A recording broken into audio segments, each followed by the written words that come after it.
সারাদিনের কর্মব্যস্ততা বলে একটা জিনিস ছিল, সেটা পৃথিবীর অধিকাংশ মানুষই আজ ভুলতে বসেছে। শেষবার এমন হয়েছিল সম্ভবত 102 বছর আগে, 1918-তে স্প্যানিশ ফ্লুর প্রকোপে। প্রায় 2 বছর লেগেছিল এই মহামারী সারতে।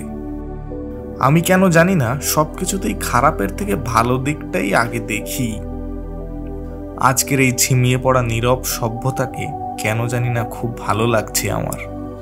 সরকার থেকে বলে দিয়েছে সপ্তাহে 2 দিনের বেশি বাড়ি থেকে বের হওয়া যাবে না, তবুও মানুষের প্রয়োজনে বাড়ি থেকে বেরোতেই হয়। আমরা তো কোনো কালেই এমন বন্দিদশা পালন করতে অভ্যস্ত ছিলাম না। হঠাৎ করেই এক অদৃশ্য শত্রুর ভয় দেখিয়ে আপনি বলবেন ঘর থেকে বেরোনো যাবে না। এসব মানুষ অত সহজে শুনবে এটা আশা করাটাই ভুল। তবু আশ্চর্যের বিষয়, মানুষ কেন জানি না সহজেই মেনে নিয়েছে। বাজার করা এবং ঔষধ কেনার জন্যই মানুষ মূলত বাড়ি থেকে বের হয় এখন। আজ সারাটা দিন মেঘলা, গুড়ি গুড়ি বৃষ্টি পড়ছে প্রায়। দমকা হাওয়া, বৃষ্টির ক্ষুদ্র কণার দৌড়দৌড়ি, হঠাৎ করে ঝপঝপিয়ে বৃষ্টি, আকাশের মেঘ ঘনিয়ে কালো হয়ে আসা, এই ঘটনাগুলো যেন আমার জীবনের সব থেকে বড় পাওয়া। বাজারের ব্যাগটা নিয়ে বিকেল নাগাদ বেরিয়েছি। বাজার কিছু না করলেই নয়। আকাশে কালো রঙের কিছু মেঘ দৌড়ে আসছে বলে ইচ্ছে করেই ছাতাটা সঙ্গে নিলাম না। আমি যেন চাইছিলাম আমি এই বর্ষায় কোথাও একটা আটকে যাই। ফার্মেসিগুলোর সামনেও দড়িটা নিয়ে রেখেছে, অর্থাৎ আপনার সেই দড়ি অতিক্রম করা একদম চলবে না। তথাকথিত সামাজিক দূরত্ব বজায় রাখা চাই যে। রাস্তায় কুকুর ছাড়া একটা কাক পক্ষীরও দেখা নেই। এমন মনে হচ্ছে যেন এই সভ্যতা শেষ হয়েছে বেশ কিছু বছর আগে। আমি প্রথম ব্যক্তি হিসেবে এই পরিত্যক্ত শহর পরিদর্শনে এসেছি। নারকেল গাছের পাতার আন্দোলন ক্রমশ বেড়েছে বই কমেনি।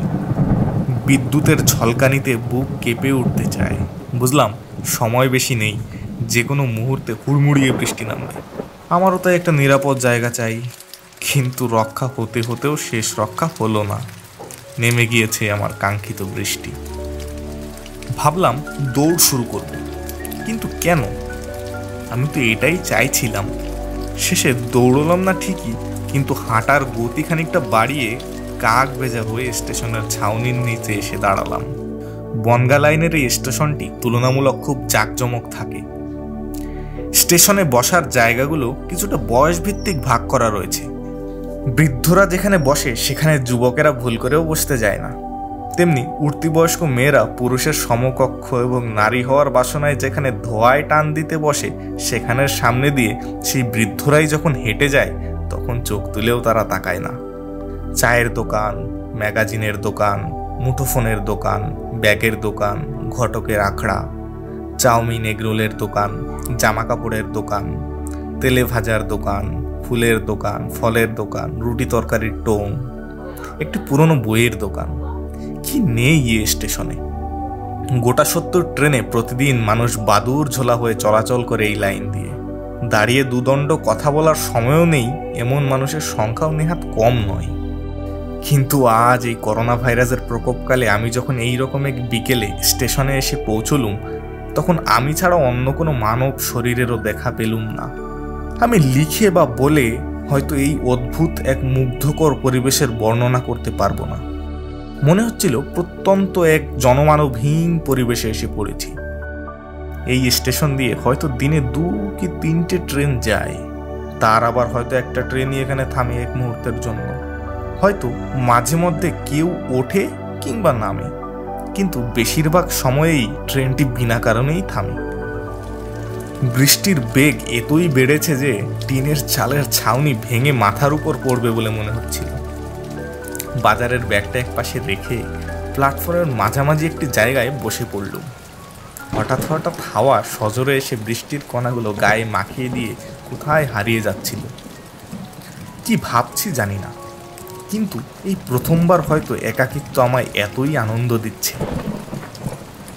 যখন থেকে মানুষ সৃষ্টি হয়েছিল তারপর থেকে বোধ করি প্রকৃতির যন্ত্রণা শুরু হয়েছিল।